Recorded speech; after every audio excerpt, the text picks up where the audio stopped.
እነሆ ለሕዝብ ሁሉ የሚሆን ታላቅ ደስታ የምሥራች እነግራችኋለሁና አትፍሩ።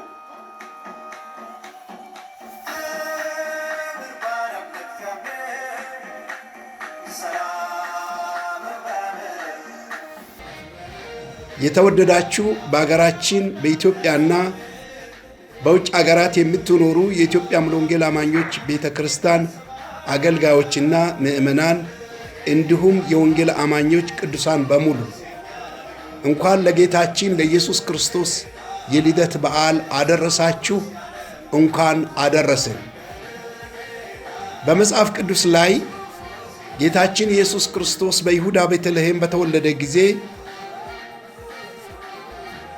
የእግዚአብሔር መላእክት ስለ ጌታችን ስለ ኢየሱስ ክርስቶስ የተናገሩትን ሉቃስ ከጻፈው መጽሐፍ ላይ አነባለሁ። በዛም ሳሉ የመውለጃ ወራት ደረሰ፣ የበኩር ልጇን ወለደች። በመጠቅለያም ጠቅላለችው፣ በእንግዳ ማረፊያም ስፍራ ስላልነበረው በግርግም አስተኛችው። በዛም ምድር መንጋቸውን በሌሊት ሲጠብቁ በሜዳ አደሩ እረኞች ነበሩ። እነሆ የጌታ መልአክ ወደ እነርሱ ቀርቦ የጌታም ክብር በዙሪያቸው አበራ፣ ታላቅ ፍርሃትም ፈሩ። መልአኩም እንዲህ አላቸው፣ እነሆ ለሕዝብ ሁሉ የሚሆን ታላቅ ደስታ የምሥራች እነግራችኋለሁና አትፍሩ። ዛሬ በዳዊት ከተማ መድኃኒት እርሱም ክርስቶስ ጌታ የሆነ ተወልዶላችኋልና ይህ ምልክት ይሆንላችኋል። ሕፃን ተጠቅልሎ በግርግም ተኝቶ ታገኛላችሁ።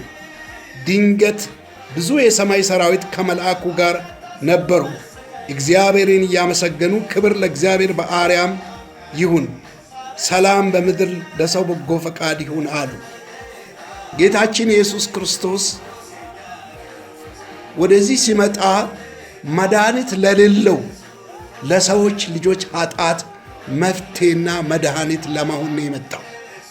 መድኃኒታችን ኢየሱስ ክርስቶስ የትኛውም መድኃኒት የማይገኝለት በሽታ የኃጢአት መድኃኒት ነው። እሱ መድኃኒታችን ለኃጢአተኞች ሁሉ መፍትሄ የሚሆን መድኃኒት ነው። ስለዚህ በዚህ የበዓሉ ጊዜ ይህንን መድኃኒታችን በኃጢአት ለወደቁት ተስፋ ለቆረጡት ይህን መድኃኒት ልናካፍለው ይገባናል። ሌላ ኢየሱስ ክርስቶስ በዚህ በሽታ ምክንያት በእግዚአብሔርና በሰው መካከል የነበረውን ጥል ለማስታረቅ ሰውንና እግዚአብሔርን ለማስታረቅ የመጣ አስታራቂያችን የአዲስ ኪዳን መካከለኛ የሆነው ጌታችን ነው። ኢየሱስ ክርስቶስ እግዚአብሔርንና ሰውን ለማስታረቅ የመጣ ነው።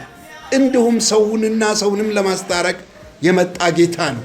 በአይሁድና በአሕዛብ መካከል የነበረው ልዩነት የፈረሰው በፈሰሰው ደም ነው። የእግዚአብሔር ልጅ ኢየሱስ ክርስቶስ የዲያብሎስን ሥራ ሊያፈርስ የመጣው በዚህ መንገድ ነው። ጌታን እጅግ አድርገን እናመሰግናለን። ክብር ለእግዚአብሔር ይሁን። ሰላም ለሕዝባችን ለምድራችን ይሁን። እግዚአብሔር ይባርካችሁ።